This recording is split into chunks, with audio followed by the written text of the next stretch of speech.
Here we go. So, thanks a lot, Fernando, for accepting this invitation. So you are associate professor in evolutionary genomics at the University of Copenhagen, and you will present something more about the fact that you're a member of Scientist Rebellion, and you want to talk about how public actions can come from the scientific community.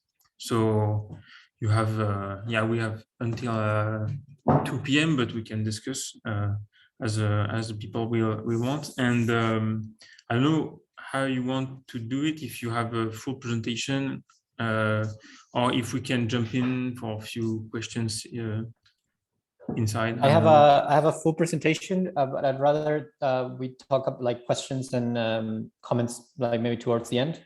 Okay. It doesn't run the full hour, so I think there'll be time. Yeah, for sure. We can you can just and even if it's going too long, I can just skip some slides and leave some space. No, that's no problem. But maybe it's easier for you to just do your presentation and then we come back to different points. So yeah, that's your turn. You can share your screen. Great. If you want. Let me see. Okay, everybody can see that? Yeah. Okay, I think I'm just going to leave Nathan's screen there just because that's the only one I can see. But yeah, thanks to Nicola and Nathan for the invitation to participate in this journal club. As Nathan said, my name is Fernando Racimo and I'm an associate professor at the University of Copenhagen. Yeah, I'm an evolutionary and population geneticist. I'm not going to be talking about genetics in this presentation, but I'm going to be talking about my work sort of at the intersection of academic work and climate activism. And I'm going to be giving a talk that I've started to give in multiple academic settings over the past year. And that is being given by other scientists around the world as well. It's called From Publications to Public Actions. So let me see, I got a chat message. Yeah. So I'll start with a plot that probably many of you have seen before. This is the famous hockey stick CO2 plot that shows concentrations of CO2 in the atmosphere in parts per million over the last 2,000 years. And the dramatic rise in CO2 that we've seen since the beginning of industrialization, where we now stand at about a bit over 420 parts per million, which is a level of CO2 in the atmosphere that has not been seen at least for the last 4 million years. So before Homo sapiens could be recognized as Homo sapiens as such. So never in the history of humanity have we seen so much CO2 in the atmosphere, and that consequently has an effect on temperature. There's been a dramatic rise in average global temperatures, and this is projected to rise even more dramatically in the next few years. As of now, as of last year, we were at about 1.2 degrees Celsius above pre-industrial global temperature levels. Soon, maybe even now, it's going to be possible to say that we're actually at 1.3 above pre-industrial levels, and this number is rising quite fast. And already at this average global heating temperature, we are starting to see quite dramatic changes in the physical system of our worlds. So just last year in 2021, there were 10 national temperature records that were broken or equaled, including, for example, this extraordinary temperature of 54 degrees Celsius in a place in the western side of the US, which is the world record for highest temperature ever recorded in the history of temperature records. If this is where we are now, and if you ask climate scientists, we're likely not going to stop there. Most climate scientists now agree that by the end of the century, we're either going to be at around 3 degrees Celsius or more. This is from a Nature survey that was given last year, and showing that most climate scientists now think that projected rises in temperature will hit 3 degrees or more. And already a rise of 2 degrees is quite catastrophic. Thinking about 3 degrees is honestly terrifying. It means that by the end of the century, the society as we know it will not be able to function. It's very hard for climate modelers and social scientists to see how we could continue operating as a society the way we currently operate at 3 degrees above pre-industrial levels. So this is really, really scary. And so consequently, climate change has been called the biggest threat to wildlife this century, the biggest threat to human rights, the biggest global health threat, the biggest security threat, the biggest threat to sustainable development, and the greatest market failure the world has ever seen. So it's pretty conservative to say that most people agree that this is a big problem, if not the biggest problem that humanity has faced. And when we think about climate change, we usually think about polar bears losing their territory in the Arctic, or the increase in forest fires, or the bleaching of coral reefs at massive scales. And this will all happen. It's already happening, and it's quite bad. But I'd also like you to think about not just sort of the biological consequences of climate change, but also the human consequences of climate change. Climate change will dramatically increase the risk of droughts, famines, floods, extensive fires, which we're already seeing in places like Australia, Canada, California, Siberia. And all of these disasters will consequently lead to people moving, because their people's homes will cease to exist.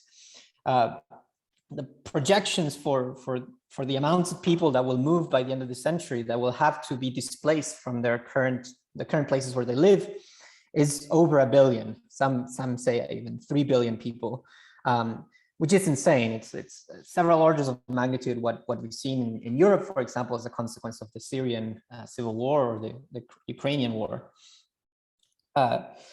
Just to get an idea of the magnitude of the problem, this is a map showing in 2020 the regions of the planet that are suitable for human life, and how suitable they are, whether they're highly suitable or not so suitable for human life. And so the darker regions are those that are very, very unsuitable, and those in black are virtually, it's impossible for human beings to live for extended periods of time in those areas. So this is in 2020. And again, based on conservative estimates of where we're heading, by 2070, these regions of human unsuitability will become quite large, covering vast swaths of the planet. This is from a recent article in PNAS in 2020. And I mean, this is not the distant future. I just had a kid, and my baby will be a middle-aged man by the time most of the Amazon, most of Northern Africa is basically unlivable. And not only that, regions that might be livable will also dramatically change their suitability for life. And if that wasn't bad enough, a lot of these regions that will dramatically change as a consequence of climate change, these are regions that are growing the food that we currently eat. So even in places like Europe, where we think we're relatively safe from climate change, because of global supply chains, a lot of our food comes from these regions that are going to become unsuitable for life and unsuitable for crop growth. So it's very likely that we'll suffer from vast decreases in the amounts of food supply compared to what we currently enjoy today. So there's been this sort of, in the social sciences, there's an emerging field of collapsology, and sort of trying to think about how all these different crises will connect with each other, and what that will mean in terms of how society will work once we're at those points in the future. And perhaps not surprisingly, the youth today, young people across the planet, are asking us to panic. They know that their future is compromised, and they want us to feel the fear that they feel every day, knowing that their future is compromised. And after we feel that fear, they want us to act. This is a famous quote from Greta Thunberg in 2019, that argues that we should be acting as if we are in a crisis because we are in a crisis. And so a nice analogy for this is if I see my neighbor's house on fire and I'm currently sitting on my desk working on a project and I look out and the house is on fire, I'm not going to keep on working on my project, maybe send him an email. I'm going to come out of my house, wave my hands and tell him to get out of his burning house. I need to act as if I'm in a crisis for other people around me to also act correspondingly. So this is really an emergency, and governments are not acting like it. At the same time, we're all on the same storm, but we're not in the same boat. It's largely, climate change is largely happening as a consequence of emissions, largely that benefit consumption in the global north, including countries in Europe and North America. But those that will suffer the most from climate change are countries in the global south, like countries in Latin America, Africa, and South Asia. This comes from a very good paper on quantifying national responsibility for climate breakdown. That was published very recently.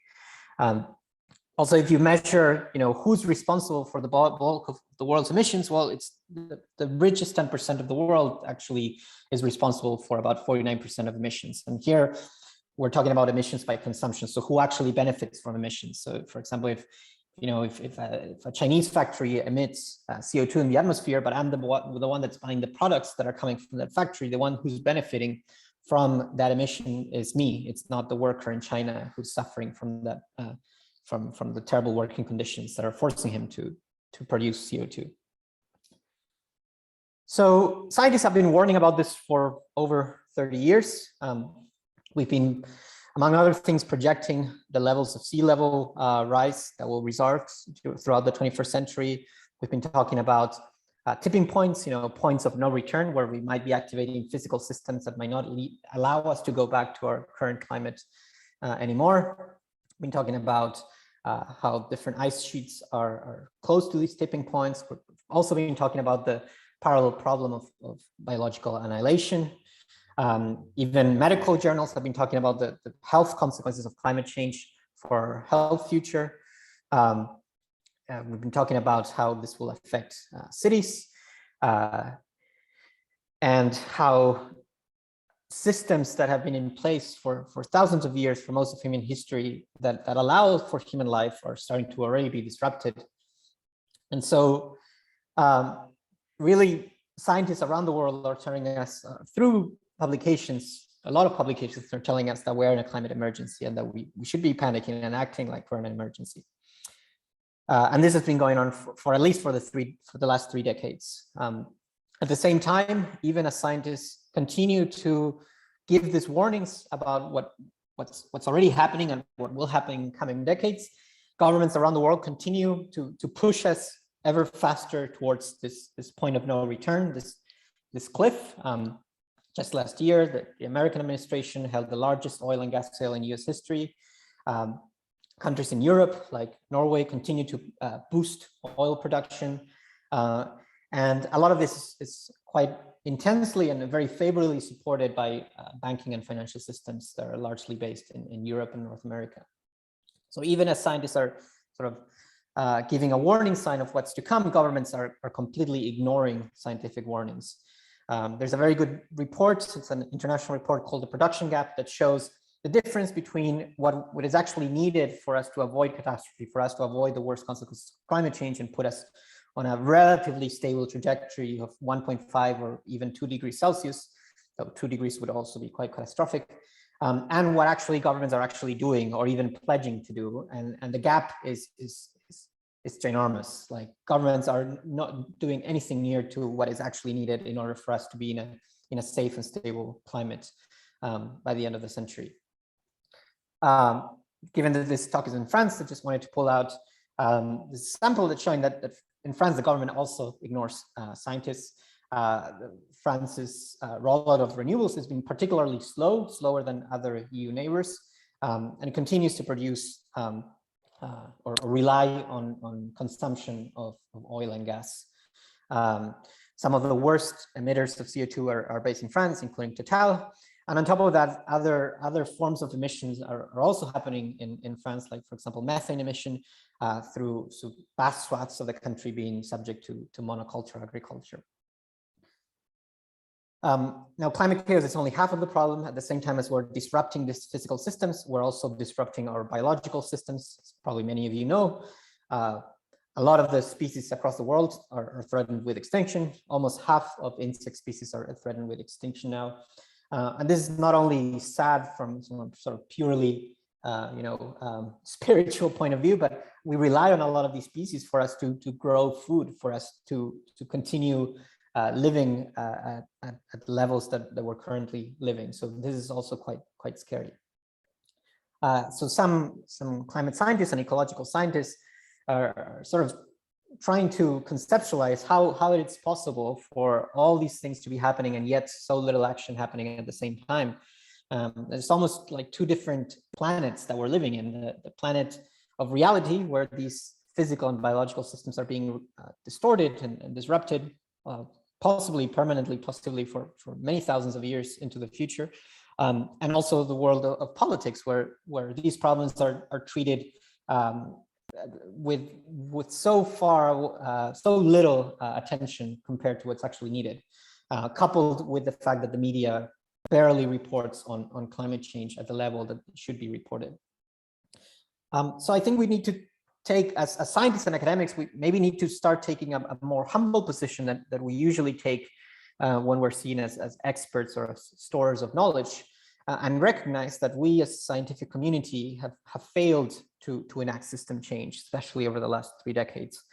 And perhaps that the tactics and strategies that we've been using to warn people about the incoming crisis and to try to enact changes of behavior are not the adequate ones. So what is the role for scientists in the planetary emergency? So I believe, and many people I know are starting to come around to this idea, is that as scientists, we should be trying to push society towards social tipping points, towards some large-scale changes in behavior that enable these changes, these political changes to actually happen. And really, writing another paper is not going to do that. Writing papers is an important part of the scientific endeavor, but that's not what's going to get us towards avoiding this worst consequences of climate and ecological breakdown. And so I'd like to take a brief detour into the social sciences. I'm not a social scientist, but I've talked to a lot of social scientists, and many people in the sort of the climate movement rely on social science for trying to understand why it is that so little change is happening. And I think that two particularly problematic ideas that are quite widespread in the scientific community are about how we think change can be enabled. And so these are called theories of change. One of these ideas is that scientists have the role of generating information, and then once we generate information, we pass that information to society's leaders, which will then use that information to make wise decisions. Another theory of change is that scientists maybe should talk to people, warn people about the consequences of inaction. And if they warn people enough, they publish enough warnings, people would be forced will force the leaders to take the required action. I'd like to argue that both of these theories of change are actually quite flawed. The first theory of change, the idea that if we just generate information, we're just information producers, society's leaders will use that information to make wise decisions. Well, that is sort of countervailed by everything I've said before. Governments are just not listening to scientists. And the simplest explanation for this is that governments around the world are driven by an economic growth imperative. It is the norm of a politician that you're performing well if you're increasing the GDP of your country. And GDP rise is not related to actually securing a livable future for humanity. Politicians also respond to corporate lobbies. They respond to people that have money that can help them in political campaigns. And they're all usually elected for short periods of time, so they're not really thinking very long term. Just as an example of this, in 2020, the oil and gas sector spent about $130 million in political contributions and $110 million in lobbying. And so what ends up happening is this thing called the pollution paradox, in which those industries that are the most polluting, those are the ones that need to invest the more in lobbying and political contributions in order for them to continue doing the polluting activities that they're doing now. And what emerges from the pollution paradox is something called state capture by fossil fuels, where states are increasingly responding less and less to the public will and more to fossil fuel interests. The second theory of change, this idea that if we just have to warn people of the consequences of inaction, then people will force the leaders to take the required action. Well, this assumes that there's a direct channel of communication between scientists and the public, and that's actually not the case. The public is being actively misinformed. There's a lot of fossil fuel funded denialism and delayism. You talk to your parents, your grandparents, and ask them how important do you think climate change is, they'll tell you, yeah, maybe it's 1 out of 5 topics that should be considered, but there's an active campaign of misinformation and delayism and saying like, it's not a problem now, maybe it'll be a problem in 5 years, maybe it'll be a problem in 10 years. We just have to wait and do nothing for now. And also the public is uninformed because just the media doesn't cover these issues with the level of emergency that should be covered. So the public, even though they might have access to these informations through very indirect channels, they don't demand action from their leaders. This is another example of this. If you looked at UK TV, there was this report that said that the word cake was mentioned 10 times more than climate change on British TV. Also, banana bread was mentioned more than wind power and solar power in 2020.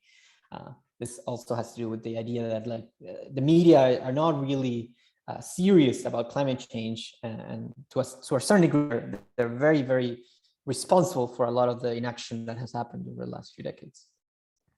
So we really have to recognize that science alone cannot trigger the transformative change required at the speed that we need for this to happen, because we're ignoring a lot of the findings from social scientists that are telling us that these assumptions ignore the processes that most powerfully people influence political and policy change, and we are not addressing the forces heavily invested in maintaining the way things are right now.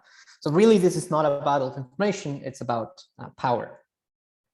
And so, what is the alternative? What are we supposed to do as scientists? Should we just sit back, continue publishing papers, and watch as the world burns around us, or is there something else that we can do? And then I'd like to argue that there's quite a lot that we can do. And I think the most impactful thing that we can do is something called nonviolent civil resistance. This is a mode of direct action that generates a lot of media attention. This involves breaking some sort of rule or law or policy in order to generate attention by the media, show that something is wrong with the way things are functioning in our society, show that people are willing to engage in some sort of sacrifice to generate public concern and sympathy, and show opponents to be in the wrong. And this has happened throughout history. Most of the civil rights movement was driven by nonviolent civil resistance in America, for example. In both Europe and America, the struggle for the female vote, the suffragettes, involved a lot of people breaking rules, a lot of women breaking rules, and subsequently getting detained or arrested. Very famous example of Rosa Parks violating the law that said that she couldn't sit at the front of the bus by just simply sitting in the front of the bus, generating attention to a particular rule or policy that was clearly immoral and needed to be changed. And this has happened historically, but it's also happening now. We see it constantly in the news. For example, in the war in Ukraine, we see both Ukrainians standing up to Russian forces, or even Russians themselves standing up to the Russian state and getting immediately arrested as soon as they hold a banner saying peace or we're against war. And each of these instances immediately becomes a YouTube video, immediately becomes something that is very easily shareable and can get to a lot of people in quite a rapid amount of time. And it shows that the people making the sacrifice are clearly in the right, and it generates a lot of public concern and sympathy. Now, in the context of the climate and ecological movements, civil resistance movements have emerged, especially in the last 3 years, through organizations like Fridays for Future and Extinction Rebellion and the Sunrise Movement in America. Often people willing to risk arrest often young people, that will probably live their whole lives through ever worsening conditions of climate breakdown, and want to try to prevent this. But scientists have really been missing from this picture. Often when we see actions engaged in civil resistance, the scientists are not really there. There are some exceptions. For example, James Hansen, who's a very famous climate scientist, has been arrested multiple times in the States. And I'd like to argue that it's really, really important that scientists are there in these civil resistance movements as well. First of all, because we are highly trusted and respected. We're among the most trusted members of society. And so there's a strong messenger effect there. Second, because we can lend legitimacy to the broader movement. There's a strong push for trying to characterize activists as, these disheveled hippies that just want to cause trouble for trouble's sake. And if we as scientists are there supporting these movements, that will lend a lot of support, showing that people that are quite serious about scientific endeavor, about the scientific methodology, are saying clearly something is very off with the way our society is functioning. We have a strong reach. We know how to talk to the media. For every publication we make, we might talk to the media. We've been trained to talk to media. And honestly, it's an emergency. We should be acting like an emergency. And finally, many of us have instigated this. Many of us have published papers sort of detailing in some sense how the climate crisis is unfolding, how particular species are going extinct or losing dramatic amounts of genetic diversity. And so we really have a moral obligation to be there if we're making these warnings to other people. And now, usually when I call on scientists to engage in civil resistance, I usually encounter two main arguments against why we shouldn't be engaging in civil resistance. And one of them is that we as scientists, we are producers of knowledge, and so we should stay away from the debates of the human or political realm, and we should stay as detached, neutral observers. And this is an idea that comes from the Middle Ages, back when scientists were actually monks. And monks needed to sort of stay away from the matters of the physical and remain within the spiritual world. But actually, this is not the case for a lot of sciences. Many of the sciences are explicitly value-driven and inherently political, including, for example, conservation biology and even medicine. If I started, publishing papers about what are the most efficient ways in which I can torture a person or make a person suffer, I would have a hard time publishing that. Or if I publish papers about what is the most efficient way to drive to extinction as many species as possible, I would also have a hard time publishing that. So a lot of sciences are already quite value-driven. And so it's not really about whether scientists are detached neutral observers, because scientists are never detached neutral observers. The other argument that we often get about why scientists should not engage in activism is, well, won't that affect my credibility? And there's actually quite a lot of social science research that actually says the opposite. Scientists that behave as if this is as a problem actually have a lot more credibility than scientists that don't. And I can also say this not just from reading these papers, from my own personal experience.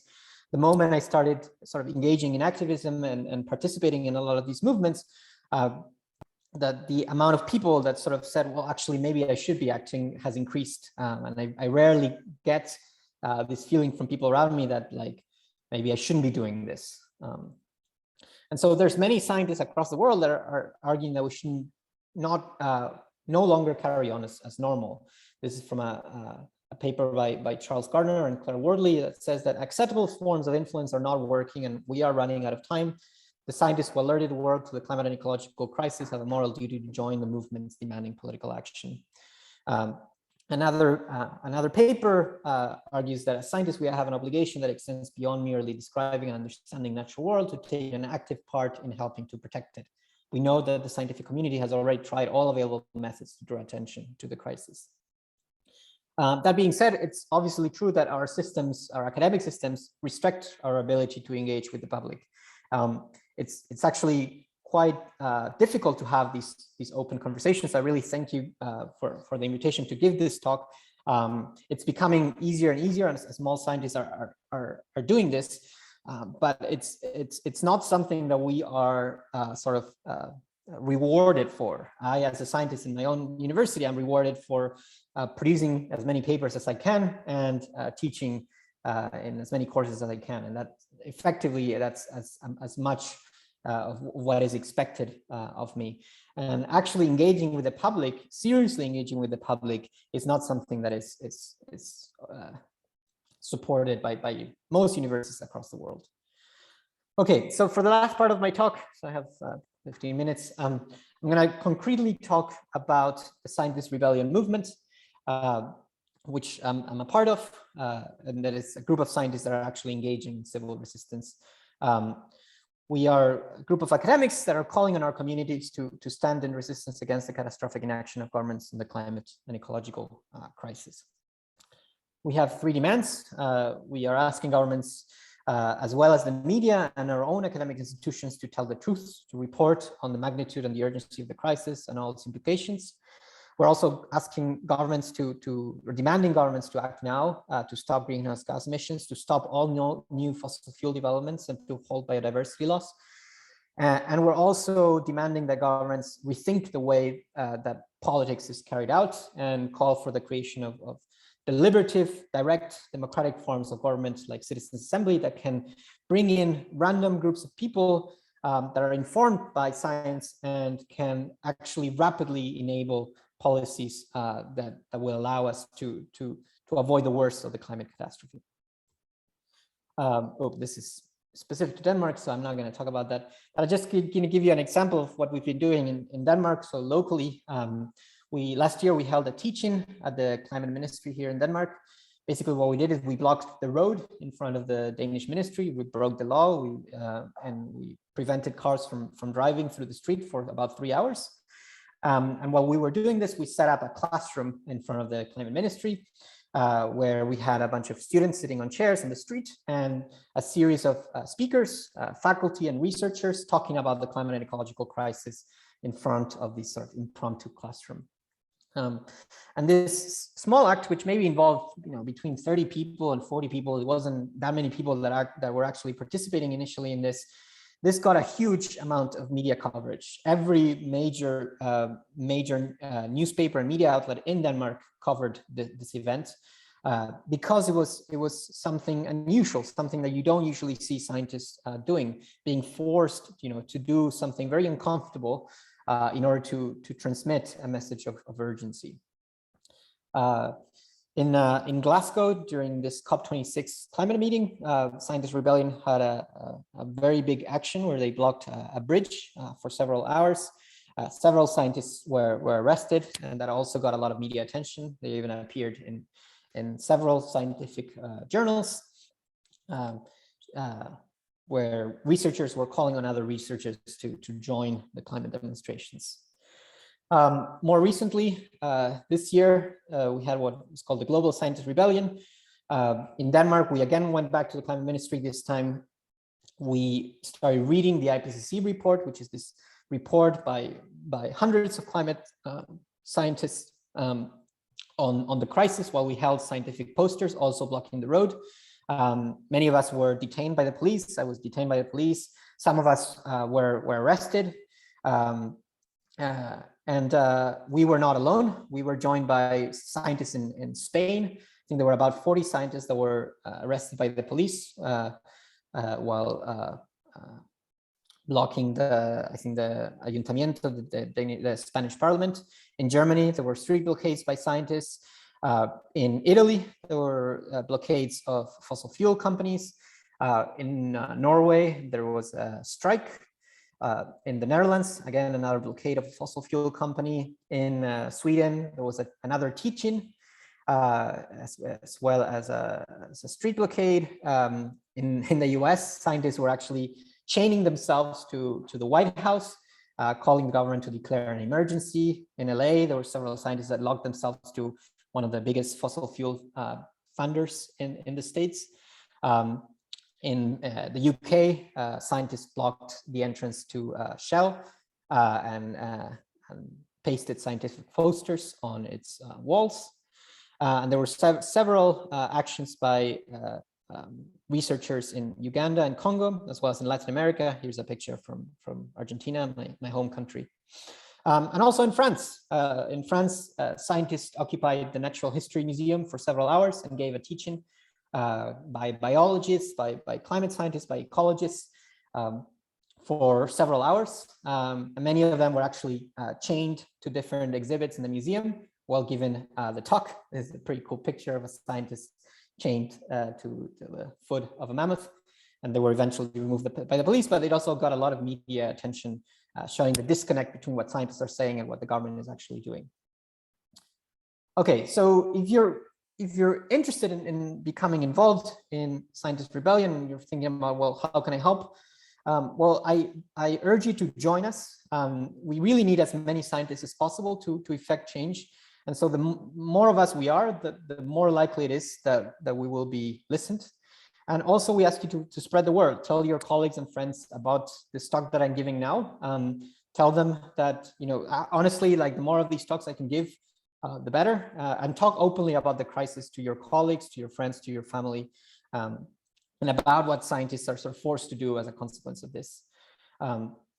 If you want to join the Scientist Rebellion movement, we have meetings every Monday at 7 p.m. on Zoom, where we sort of explain how we organize and how you can join. We have several rebels in France that we can put you in touch with. And if you can't make it to any of these meetings, we also have an email address. And if possible, I'll send an email with all this information after today's talk. We also have a strong social media presence and a website, scientistrebellion.com. There's also several activist events going on in Montpellier. This is just one that was shared with me about street blockade against fossil fuel associated propaganda that will happen, I think, this Sunday, if you want to already join something.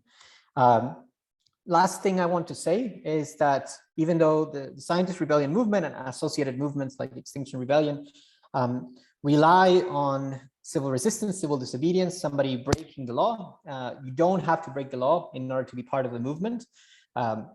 There's also another whole set of roles that are needed for these actions to take place that don't involve breaking the law, including live streaming or taking pictures of the actions, liaising with the police to explain what is going on, outreach, for example, what I'm doing now by giving this talk, becoming involved in media and social media work, creating arts for the actions that we have, generally logistics and organization, as well as fundraiser. So really for every activist that gets arrested in these events, for every scientist that gets arrested, there's a ton of support around him or her that actually enables that to actually happen. So that's the end of my talk, and I can save the last 15 minutes for questions or discussion. Thank you so much for listening and for the opportunity to talk. And I'll just leave you with this cartoon. And maybe I can stop sharing. Thanks a lot for the presentation. It was a really complete one. A lot of things that you point out. So we can open the discussion now. Go ahead, don't be shy. Usually at the end of these, we have like a 5 minutes of like you chat with your neighbor about what you just heard, but it's a bit hard to do that. With Zoom is different, but it's a good way to proceed actually to start with small groups. Yeah, I agree. Yeah, and if people could, if I could see people's faces, that would be very helpful. If you can, if you're in that position that you turn on your cameras. Yes. I think Sebastian has a question. Yeah, go ahead, Sebastian.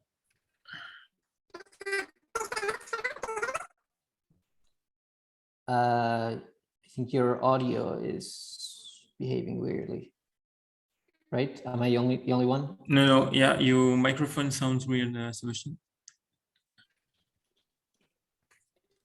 It was kind of robotic noise. Okay, you can come back. Yeah. We can take another question first. Yeah, go ahead, Nicola. Very much, Fernando. I'm sorry I don't have my camera. As I no worries. my question is that you, Fernando, you are a population geneticist. So how how do you feel to enter the movement as a population geneticist, as we are not working on climate science, a little bit about biodiversity. So uh, I don't want to say that it's a problem. It's just I would like to know your feeling and how important is your field work in relation to your actions? Yeah, that's a great question. So yes, so I'm not a climate scientist, and only very tangentially work on ecology. So that's a good point. I think throughout a lot of my career, I was working in human evolution. That being said, that's not a requirement to be part of the movement. We're calling on all scientists, of very broadly defined scientists, to be part of the movement for different reasons. One of them is like we're all having sort of the same culture. We all know how science is generated, and we've all read reports by climate scientists or ecologists calling on this to be treated as an emergency. So we all understand the science, and we all have quite a lot of respect in the scientific community by just the notion of being scientists. Many of the people in the Scientist Rebellion movement are climate scientists and ecologists, but a lot of them are also, I've met astrophysicists, I've met geologists, I've met paleontologists, I've met people working on archaeology. It's actually quite a lot of archaeologists. So it's not a requirement that you have to be an expert in any of these topics. I'm not an expert in climates. I trust the experts in climate and ecological science, and what they're telling us is that we should be very, very scared. So I think it's for sure a valid concern to have, but we welcome scientists of all fields, and actually we need scientists of all fields. This cannot just be something that is taken up by a particular field for it to work.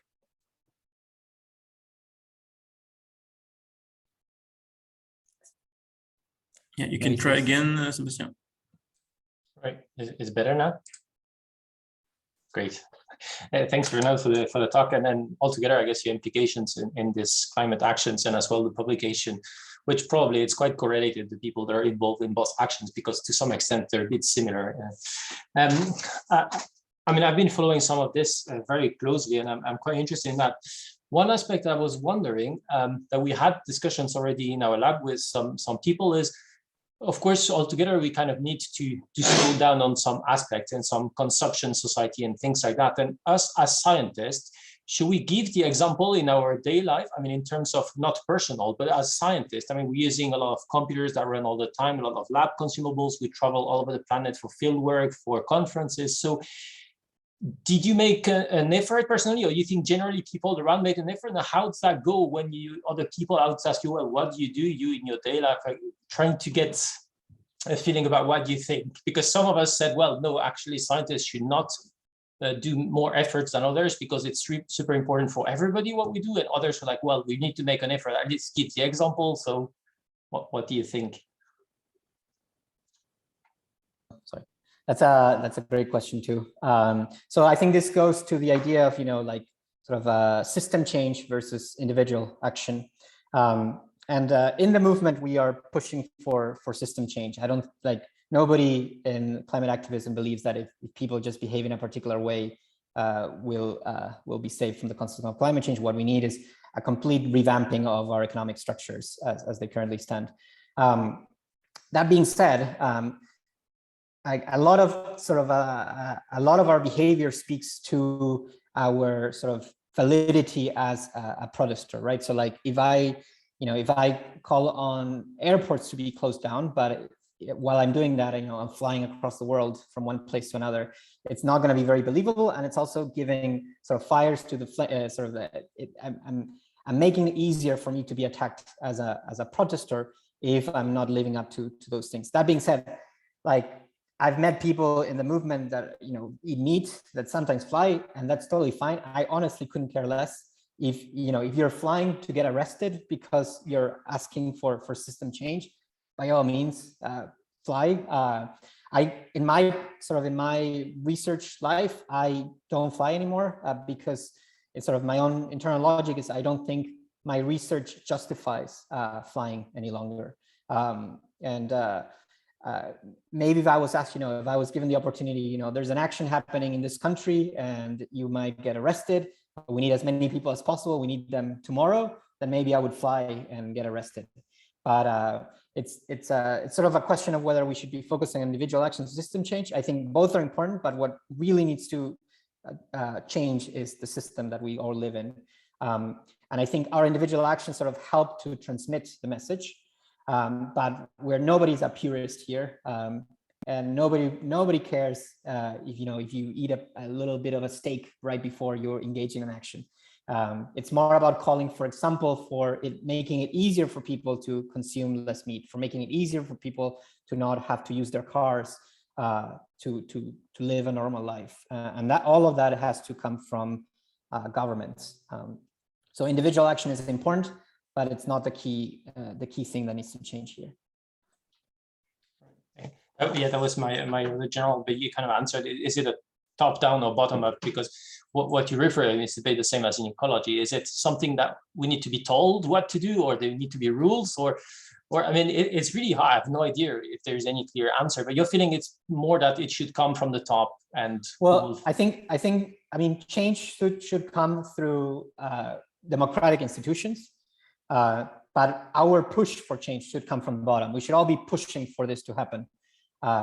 So I guess it's both. So we should all be pushing from the bottom for the top to act, and the top should be instituting these democratic institutions that should act quickly through these things called, for example, the citizens' assembly, these like deliberative bodies where you would get random people from across the country, not politicians, not people invested in the short-term electoral gains, to debate on whether we need, for example, a carbon tax. Do we need to halt all fossil fuel developments in a country? And honestly, like whenever this has happened, and it has happened in a few countries, yet not with a binding mandate, where it has already happened, for example, in Denmark, we had a citizens' assembly.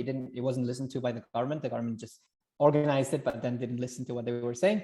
The random people in the street, when they are informed about the crisis, just as I'm talking about this now, they do make the right decisions because they know that their future is compromised and they're not influenced by corporate like fossil fuel lobbyism. So I think it's about instituting these very deliberative bodies of democratic action that need to enact change very fast.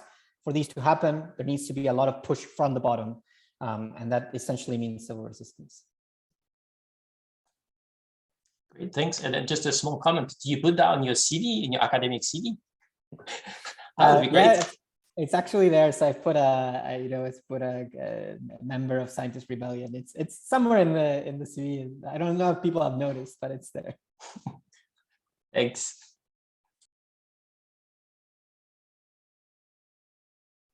Yeah, I just wanted to jump in for this question too. I totally agree with what you said, Fernando.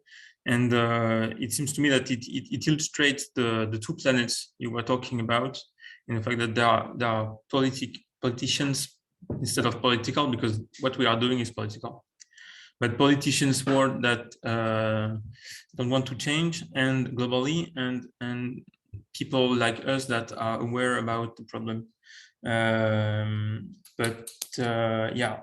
and for me, the point I wanted to highlight is that you can be as good as you want. You will not be good enough for someone who wants to criticize you. Like, of course, you will have contradictions in your life because you cannot just go to find a garden and do your own tomatoes and stuff like that. So I think it's just so much caricatural now to attack someone because you took your bike every day, but on the weekend you take your car or something like that. So yeah, we should just avoid to be afraid about this kind of attacks because it's just ridiculous, in my opinion. Yeah, for sure. Completely agree. And honestly, whenever we do an action, we're always making somebody angry. Like, a person that has their way blocked, they can't pass through a street, maybe they need to get to their work, maybe they need to get to their home, they're going to get angry. And we really empathize with that. But we do think that there's a bigger issue here. And we usually have people in these actions that are called peacekeepers that try to establish a dialogue with people that might feel angry, that might feel that they're inconvenienced by these actions. And honestly, whenever you have a conversation about this, people generally agree or understand what is going on, some more than others. But all of this is going to make people angry. And if we're not inconveniencing people, if we're not sort of somehow making somebody angry, then we're probably not creating a lot of change in the world.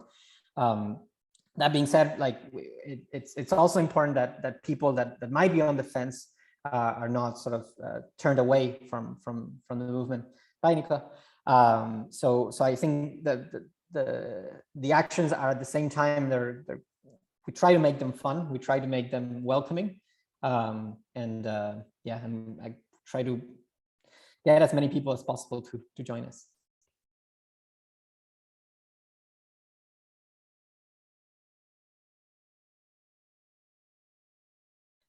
Thanks, Nicola, and thanks, Florence.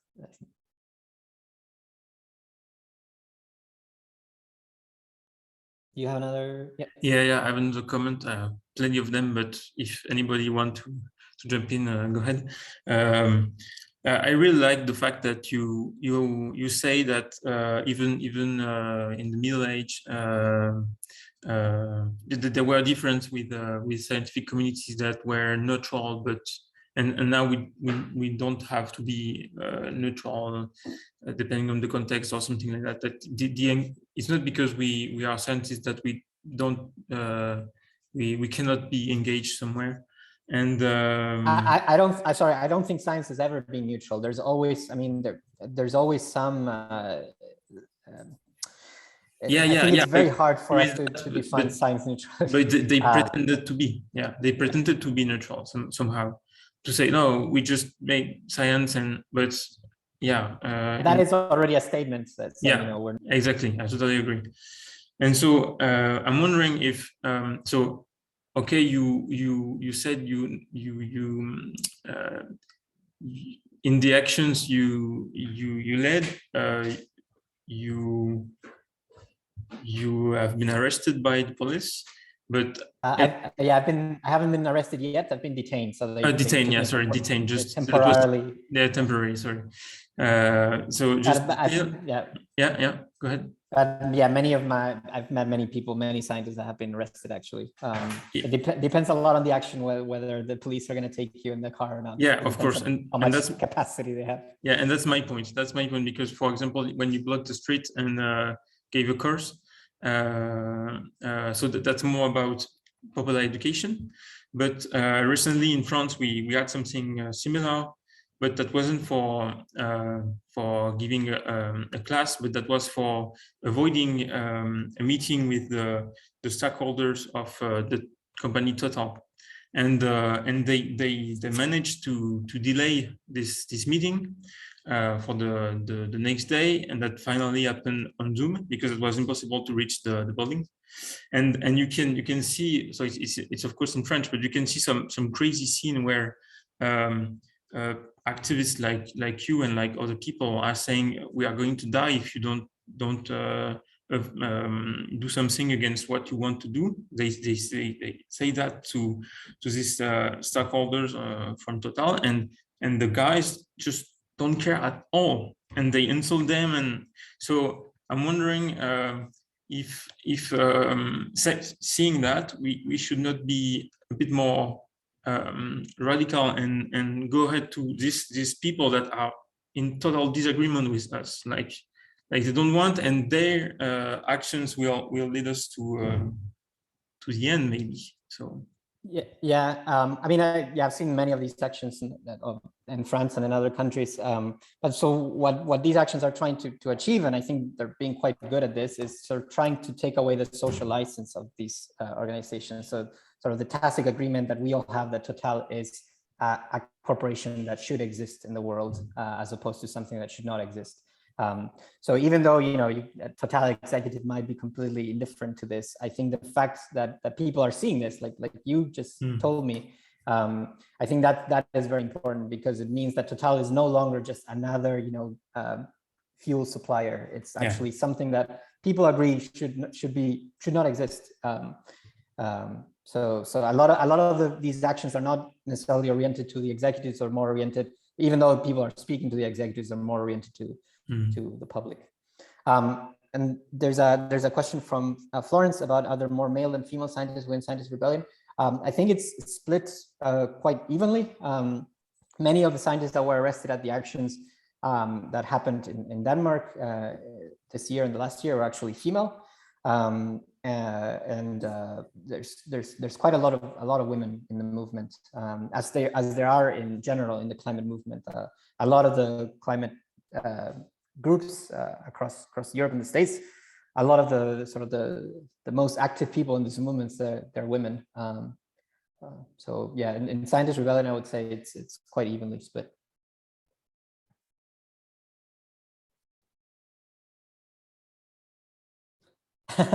Well, I don't know. I question for Nicola. I would have considered getting involved in politics. I honestly don't want to be involved in politics. I am a scientist. I'm not interested in running for office.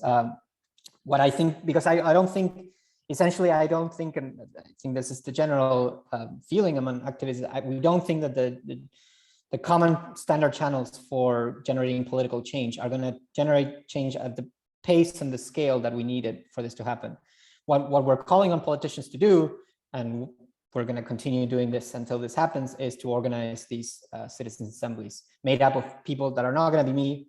Might be Sebastian, it might be Nathan if they're randomly picked from members of the public, and they're going to deliberate and sort of and decide on these policies. So we're actually asking for a way to rethink the way we do politics, rather than scientists becoming directly running for office through representatives.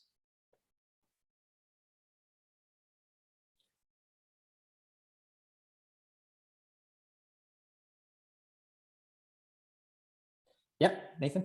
Yeah, just I have a lot of ideas to ask you, because questions to ask you, because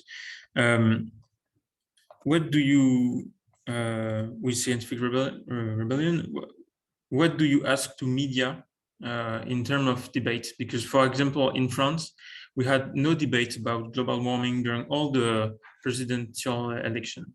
It was just one on the Twitch TV, which was independent, so that was impossible to force this debate on global warming, and so even for other problems like water or stuff like that, or dryness, etc.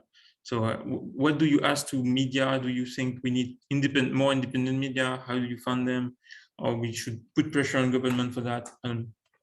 Yeah, all of the above. One of our demands is that the media should be reporting on the emergency much more than it currently is. I mean, it should be reporting at least at the level that the media was reporting, for example, on COVID, where you had some news about COVID every day, which is understandable and justified. It's a global epidemic.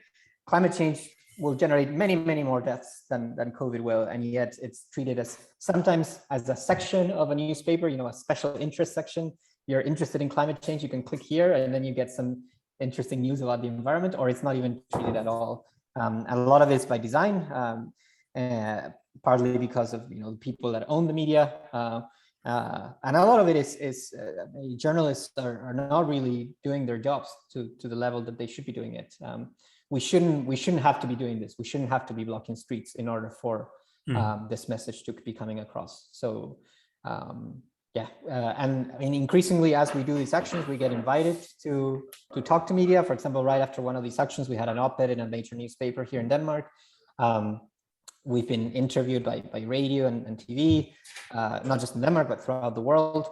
So it definitely helps. It's sort of like it's a bit of, we do a bit of theater in order for us to create the news that shouldn't have to be created. It should happen because it's an emergency.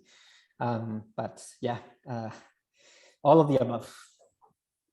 And how do you deal with potential threats, individual threats, when you do something illegal? Because in France we have this case with people just for the climate change. They withdraw the portrait of Macron in some places, and I think that was the anti-terrorism policy that came for them. That was totally over disproportionate. So yeah, disproportionate. So how do you organize yourself to protect individuals in Scientist Rebellion? Yeah, so I mean that's a very valid concern, and in many countries we're seeing laws that are sort of like preventing organized protests. In the UK, there were some laws published recently against people protesting in particular settings, and I think this is sort of the future we want to avoid, right? As climate breakdown becomes more and more of a reality, it's a very likely scenario that governments will become more and more authoritarian, just because they'll have to deal with the human problem. They'll have to realize, the people will realize what's actually happening, and that's going to be a huge problem to governments around the world. In terms of how we do this individually, it's always a risk that we take, and there's different levels of risk that we take. Some people are much more public about their activism than others. There's many scientists in the movement that don't necessarily participate in the actions, but help to organize them or help us in the background because they just don't want that amount of exposure. That's understandable. We do think that the more public we can be, the better it is, because we're essentially normalizing protest. We're saying this is actually something that we should be doing. It's not something weird. So there's no reason to be afraid. But there's always the risk of threats. I personally have not received anything directly, but I know scientists that have. But they're very thick-skinned, and they say, yeah, sure, I'll dust it off.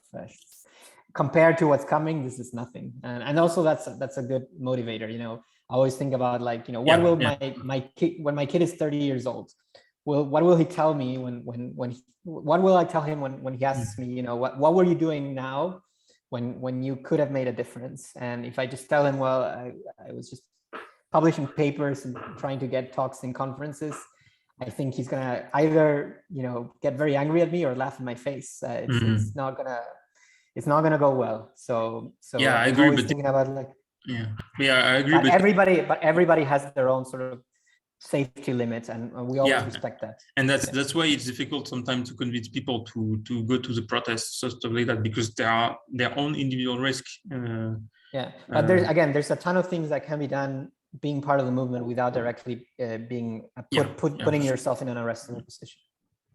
Yeah, definitely.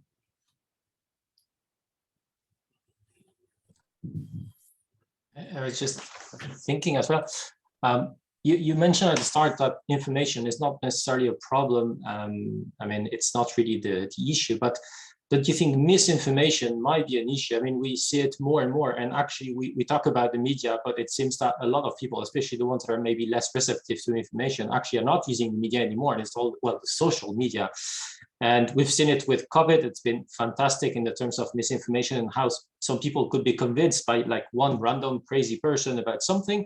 So, I mean, this is happening as well with climate change and then the absence of.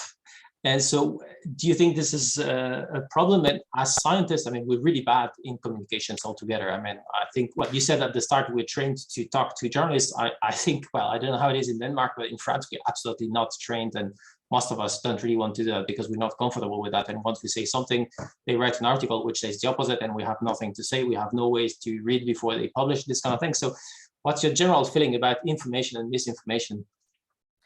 Yes, sorry, I wasn't saying that information is not important, obviously. I mean, that's one of my slides was, misinformation is definitely a problem. I completely agree with you.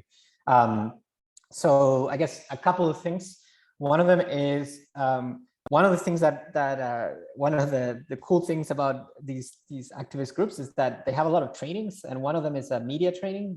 I've gone to seminars that were actually quite opening, that sort of explain to you, this coming from former journalists or journalists that are still working, explaining to you how a journalist sort of makes an article, what is the perspective of a journalist, what a journalist wants from you, and how you should talk when talking to a journalist. So if you think if you feel like sort of like untrained when talking to media, actually there's a lot of media trainings happening in these activist movements, and we had a lot of media training before several of these actions, especially before the global Scientist Rebellion.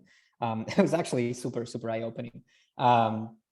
And then, yeah, I mean, and then with respect to misinformation, yeah, I mean, I agree. And I think, I mean, one of the reasons why we do this action is so that we're given venues to basically speak to journalists. But there will always be bad actors, right? So it's really who's loudest here.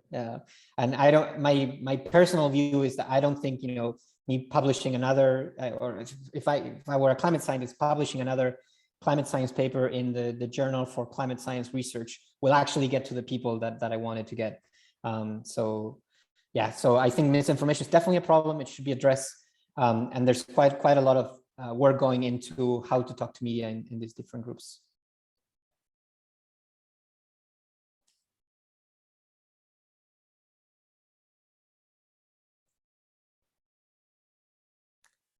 I think maybe that's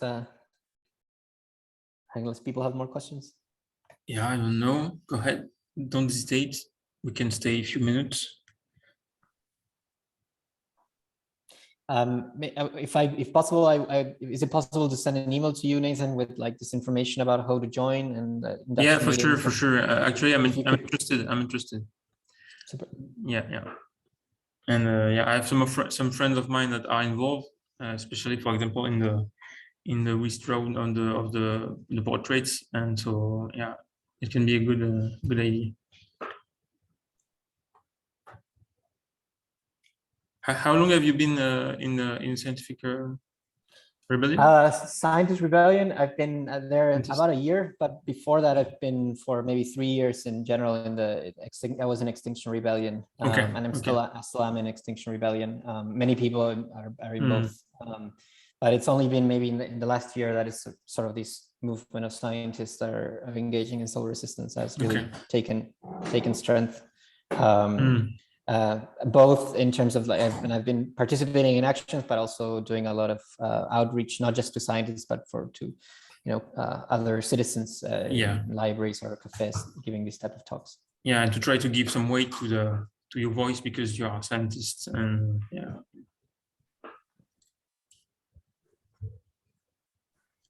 And just it's more practical remark for when we want to convince someone. I think it's easier now that we went through the COVID crisis, because people saw that was just to warm up for what is expected with the climate change.